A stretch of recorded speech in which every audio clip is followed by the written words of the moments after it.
On va pas se mentir, avoir une salle à la maison, c'est vraiment un truc de ouf. T'es tranquille, personne pour venir te déconcentrer ou te demander combien de séries il te reste. Les 30 minutes de trajet aller et retour, tu oublies aussi. En gros, tu vas gagner un temps de fou. Quand tu t'entraînes au home gym, t'es 100% focus. L'ego a disparu de ton espace puisque tu t'entraînes seul. En gros, si tu utilises des charges que tu ne sais pas maîtriser, il n'y aura personne pour te sauver la vie. C'est un environnement incroyable pour progresser, voire le meilleur parce que tu pourras le faire évoluer en fonction de tes besoins et de tes envie au fur et à mesure de ta progression. En gros, tu peux confectionner la salle de tes rêves. Bon, bien sûr, ça demande un peu de place et de budget, mais sur du long terme, en chilant de l'occasion et des bonnes affaires, ça se fait sans problème. Aujourd'hui, je te fais un petit home gym tour pour te présenter tout ce que j'ai pu acheter dans le game de l'entraînement à la maison depuis mes débuts, et tu verras que ça a commencé assez tôt. Je vais te raconter l'histoire de mon home gym, les bonnes et les moins bonnes affaires que j'ai faites au fur et à mesure des années, et le rapport prix-intérêt de tout mon matériel. Si ce sujet te fait kiffer, j'ai pas mal d'idées en tête, notamment des guides pour confectionner ton home gym ou encore des tests de matériel en tout genre.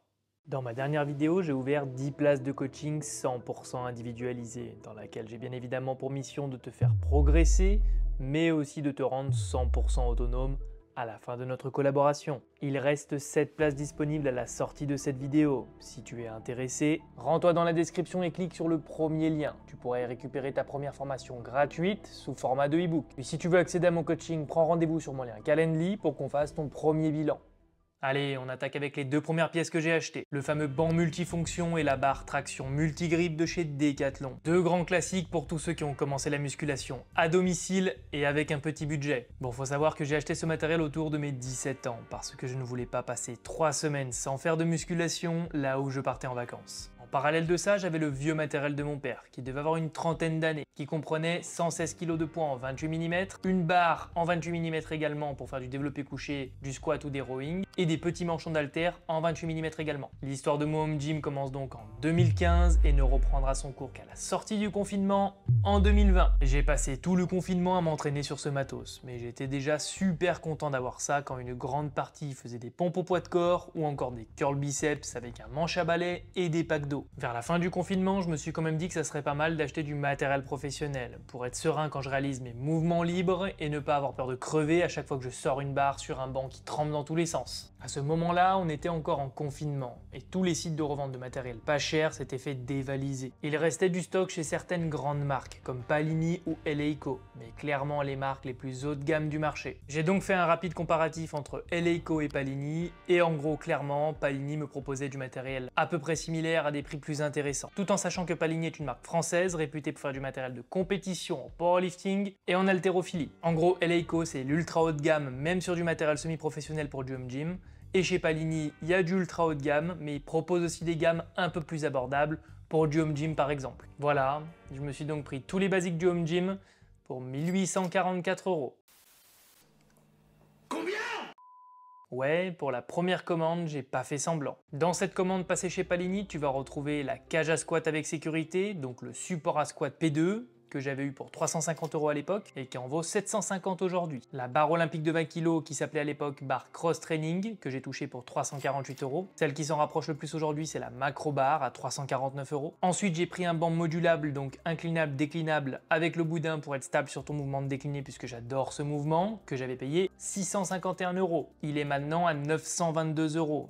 Clairement explosé. Et j'ai ensuite pris un set de disques en fonte, ce qui était le moins cher à l'époque. Donc j'ai 2 20 kg, 2 15 kg, 2 10 kg et 6 fois 2,5 kg pour un total de 410 €, auquel il faut rajouter les 85 € de frais de livraison bien sûr. Je peux constater que les prix ont bien explosé depuis 2020, mais sache qu'à cette époque, sortir une somme pareille pour les basiques, ça m'a bien fait tousser. Autant la cage à squat avec les sécurités, c'était plutôt donné, autant le banc, la barre, et les poids en fonte, ça tapait vraiment niveau budget. Mais franchement, ça n'a pas bougé d'un poil, sachant que j'ai pas entretenu une seule fois ma barre olympique, donc je l'ai pas nettoyée, je l'ai jamais graissée, et pour l'instant les roulements vont nickel. Et la cage à squat a dormi pas mal de fois dehors, donc elle a un peu rouillé, mais à part ça, c'est increvable. Un an plus tard, j'ai rajouté à ma cage à squat Palini la station de dips qui s'insère directement sur les montants pour 160 € avec les frais de livraison. Je te fais rapidement les points positifs et négatifs de chaque matériel. La cage à squat P2 fait vraiment le taf pour le prix de l'époque. Si c'était à refaire avec le prix actuel, je partirais sur autre chose. Elle est solide et assez stable malgré que je ne l'ai jamais fixée au sol. Deux points négatifs en revanche. La barre de traction manque vraiment de hauteur pour moi et l'épaisseur de la barre est trop grosse. J'hésite encore à faire un bricolage pour amener la barre à 60 cm plus haut et pouvoir faire des tractions jambes tendues tranquillou. Autre problème, il n'existe pas de système pour venir installer une barre de traction multigrip sur la cage. À mon grand regret, j'adore les tractions prises neutres putain. Le vrai gros problème, c'est la station de dips bordel. L'instabilité est folle, franchement presque dangereuse. Je regrette vraiment de ne pas avoir acheté une station de dips annexe, et je le ferai très probablement prochainement parce que ça nique complètement mes performances. Ce qui est de la barre Palini, je n'ai rien à dire. Jamais entretenue, roulement toujours nickel, pour l'instant elle tient bon et elle a déjà pris des 200 kg dans la gueule sans problème. Pour le banc Palini, la qualité du cuir, l'épaisseur, la largeur, la robustesse, c'est oui. Pour le poids sans roulette et le monopied sous l'assise, c'est non. Je me sers du banc pour me mettre en place sur mes dips, et je peux te dire que si tu te mets debout sur l'assise, tu peux te prendre une balayette de quartier du Turfu. Donc une paire de roulettes et un double pied à l'avant du banc pour 922 €, qui est le prix actuel, ça me paraît pas déconnant. Avis au petit gabarit, ce banc est aussi super haut, donc si t'as des petites jambes et que tu veux faire du leg drive, ou que tu t'en fous de faire du décliné, sélectionne un banc plus bas. Aujourd'hui, tu peux trouver du matériel à des prix plus attractifs, en te dirigeant vers des marques avec moins de renommée. Si t'es intéressé, tu me le dis en commentaire, je pourrais faire une vidéo sur le home gym au meilleur rapport qualité-prix. Après ça, j'ai acheté 2 objets sur le bon coin. C'était les haltères réglables Bowflex en 24 kg pour 200 €. Accessoire utile si tu n'as pas besoin d'haltères trop lourdes, mais franchement il en existe des bien mieux maintenant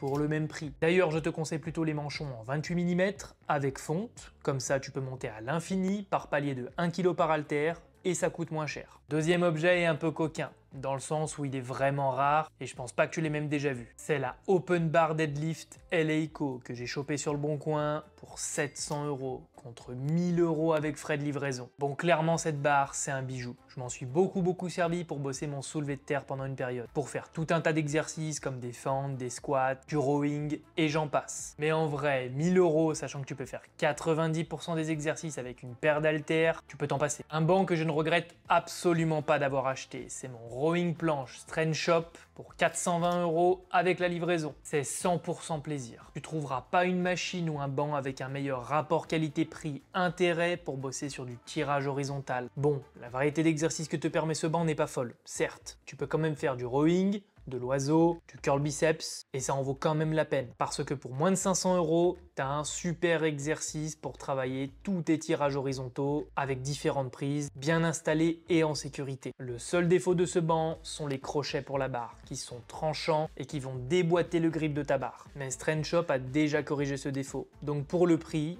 j'ai pas de défaut à lui trouver. En petit gadget qui te permet une grande variété de mouvements, j'ai la poulie Angle 90 qui coûte 60 €. Elle va te permettre de réaliser des tirages verticaux et horizontaux, des extensions triceps, des adductions pec, de l'oiseau, des crunchs à la poulie et j'en passe. Pour ce qui est des défauts principaux, tu ne pourras pas régler le câble en longueur et il sera généralement trop long si comme moi tu disposes d'une cage qui ne monte pas à plus de 2 mètres. L'autre problème, c'est que le poids se balance librement vu qu'il est suspendu au câble, mais encore une fois pour 60 €, faut pas t'attendre à avoir une vraie poulie professionnelle. Il faudra également que tu trouves un système pour te tenir quand tu vas faire des tirages lourds. Sinon, tu vas glisser vers ta poulie et tu ne seras pas du tout stable. Il est arrivé un moment où je suis devenu relativement fort et j'ai donc dû racheter des poids malheureusement. J'ai donc acheté un set complet de disques bumper Fit & Rack, soit une paire de 25, de 20, de 15, de 10 et de 5 kg. À l'époque où je faisais encore pas mal de deadlift, j'en avais marre de manquer de poids et de me péter les oreilles avec la fonte. Le disque bumper est en plastique, il fait donc beaucoup moins de bruit quand les disques s'entrechoquent et quand ils touchent le sol. Ce set complet de poids m'a coûté 459 €, mais il a quand même d'autres intérêts que juste permettre de charger un peu plus sur tes barres. Ils vont par exemple te permettre de surélever tes barres ou bien de te surélever toi-même sur un deadlift surélevé par exemple, ou encore de cale pour réduire la flexion de la cheville, même s'il vaut mieux acheter une vraie cale bien sûr. Du coup, avec mes disques Palini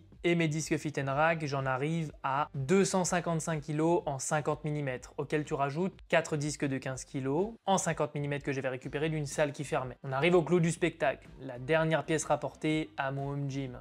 Un tirage vertical, poulie haute et poulie basse de chez Simple Product, chargeable avec des disques de 50 mm ou de 28 mm.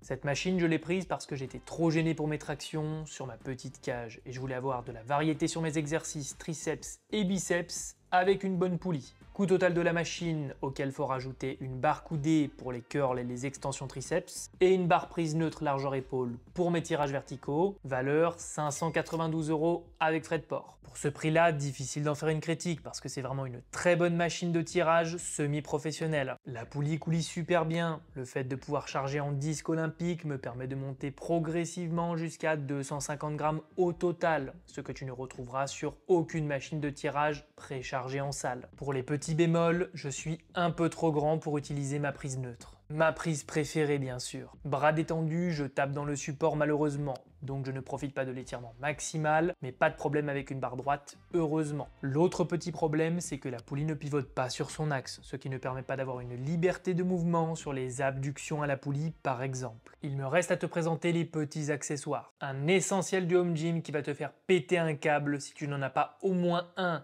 C'est un rack à disque. Et oui, parce que souvent le pire ennemi de ton home gym, c'est l'espace. Si tu laisses tout traîner, tu vas vite te péter un orteil, fais-moi confiance. J'ai pris le moins cher que j'ai trouvé et il fait vraiment le taf. C'est un Gorilla Sport, il coûte 59 € et je le charge bien plus que ce qui est prévu. Et pour l'instant, il n'a pas bougé. Crois-moi, il en a ras la gueule.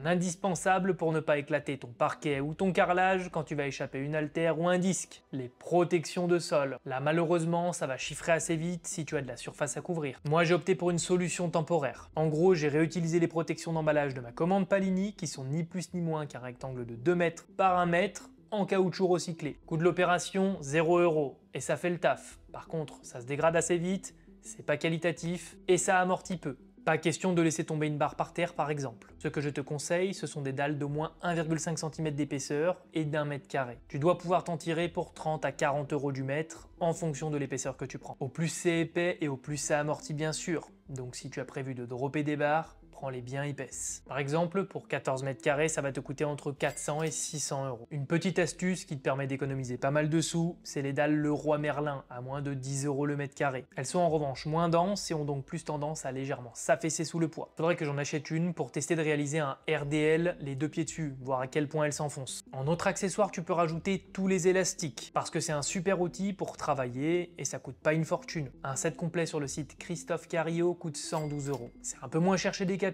mais de mon expérience, ceux de Cario durent plus longtemps. Un accessoire que je te conseille d'acheter si tu veux t'entraîner avec des élastiques, ce sont les pegs pour ta cage à squat. Ma cage en était équipée de base, et c'est vraiment un indispensable si tu veux pouvoir attacher correctement tes élastiques de part et d'autre de ta cage. Avant de les acheter, vérifie bien que ta cage puisse en être équipée. Idéalement, il t'en faut 4 et tu dois pouvoir les choper aux alentours des 50 €. On n'y pense pas forcément tout de suite, mais un TRX, ça peut vraiment t'apporter de la variété dans tes exercices. C'est pas forcément un obligatoire, mais ça te permet de rajouter quelques exercices sympas. Si tu manques de budget pour bosser tes ischios en flexion, c'est aussi un super outil pour partir en vacances avec et t'entraîner en mode minimaliste. Traction, dips, traction australienne, des extensions au poids de corps, des flexions pour les bras, des flexions pour les ischios, et j'en passe. J'ai pris le CTS Trainer de Christophe Cario, qui est très solide et surtout dissocié, ce qui te permet d'écarter tes deux sangles comme tu veux, et donc idéal pour ton placement sur les tractions et les dips par exemple. Il coûte 120 €, mais franchement, c'est vraiment du costaud. Je dois l'avoir depuis 5 ans et il n'a pas bougé d'un centimètre. On finit par les accessoires. Indispensable si tu veux progresser à l'infini. Les sangles de poignet Warrior Gear en fibre de carbone.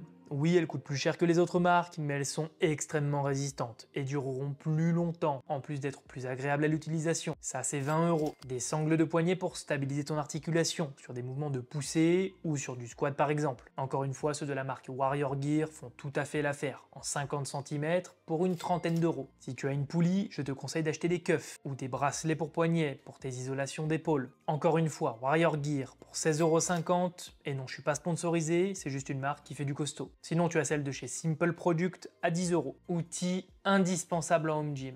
La ceinture de lest. Et ouais, normalement, si tu training à la maison, tu n'auras pas tout de suite la chest press, la machine à dips ou les machines de tirage vertical. Tu vas donc d'abord bosser les basiques, les dips et les tractions. Pour progresser au long terme sur ces exercices, tu seras donc obligé d'avoir une ceinture de lest à un moment donné. Là, c'est pas compliqué, tu pars sur celle de Simple Product, qui a l'air très bien conçue pour 28 €. Je l'ai jamais testé. Sinon, il y a la Gornation avec la sangle en nylon. Tu la garderas toute ta vie pour 70 €. Je t'en ai déjà parlé dans mes anciennes vidéos. Les microplates de 125 grammes, 250 grammes, 500 grammes et 1 kg qui te permettront de surcharger progressivement au long terme et qui t'évitera de stagner au bout de 3 semaines parce que tu seras monté trop rapidement sur ta surcharge progressive. Maintenant, tu peux en choper sur presque tous les sites. Les miennes viennent de chez Strange Shop pour un peu moins de 50 €. Pour terminer, j'ai quelques accessoires d'automassage à te présenter. Dans un budget abordable, on va retrouver les balles, la canne et les coussins d'équilibre de chez Christophe Carillo pour un peu moins de 100 €. Ouais, c'est pas donné quand même. Enfin, en comparaison de mon Theragun Pro qui coûte 500 €, je te promets que c'est abordable. Par contre, c'est le meilleur pistolet de massage et de loin en termes d'efficacité. Le truc te fait passer un nœud musculaire en 30 secondes. Les coussins d'équilibre, je m'en sers surtout pour améliorer l'amplitude d'étirement sur certains exercices de tirage ou pour améliorer ma position sur la presse à cuisse par exemple. Voilà, je t'ai présenté tout le matériel que j'ai acheté depuis 2020 et la note est quand même salée, 5 426 €. Alors clairement, si c'était à refaire, je pourrais avoir plus pour moins cher, mieux sélectionner mes machines pour avoir un home gym plus complet. Mais bon, ça fait partie du jeu et ça dépend aussi à partir de quel moment tu commences à faire tes investissements. J'ai fait mes premiers investissements en sortie Covid. Forcément, tous les revendeurs avaient été dévalisés et il ne restait que les marques haut de gamme. C'était mon home gym tour. Je sais pas si ce sujet va t'intéresser, mais ça me passionne tellement que je me dis que potentiellement ça peut te plaire. Chercher des machines, optimiser l'agencement, trouver la machine avec le meilleur rapport prix-intérêt, la plus compacte et qui peut offrir différentes fonctions, et l'état d'esprit dans lequel va te plonger cet entraînement, seul, face à tes barres et à ta discipline. Enfin bref, ça me passionne et je me dis que ça peut te plaire aussi. Et rappelle-toi 2020 et les confinements. Je pense qu'investir gentiment dans un home gym, ça pourra toujours servir à l'avenir. J'ai plein de sujets de vidéos autour du home gym. Si ça t'intéresse, tu me le dis en commentaire et t'hésites pas à me lâcher tes meilleures idées bien sûr. Si tu as regardé cette vidéo jusqu'au bout, dis-moi si jamais tu es plutôt entraînement en salle ou en home gym. Tu as besoin que je t'accompagne sur ta programmation d'entraînement, sur ton alimentation, ton lifestyle ou encore sur un projet de home gym, tu te rends dans la description, sur le deuxième lien et tu pourras réserver un call sur mon Calendly. Mon ebook gratuit te permettant de créer ton programme d'entraînement est toujours disponible, c'est sur le premier lien. Pour terminer, si la vidéo t'a plu, pense à la liker, à t'abonner et à la partager. Sur ce, je te dis à très vite et gros bisous!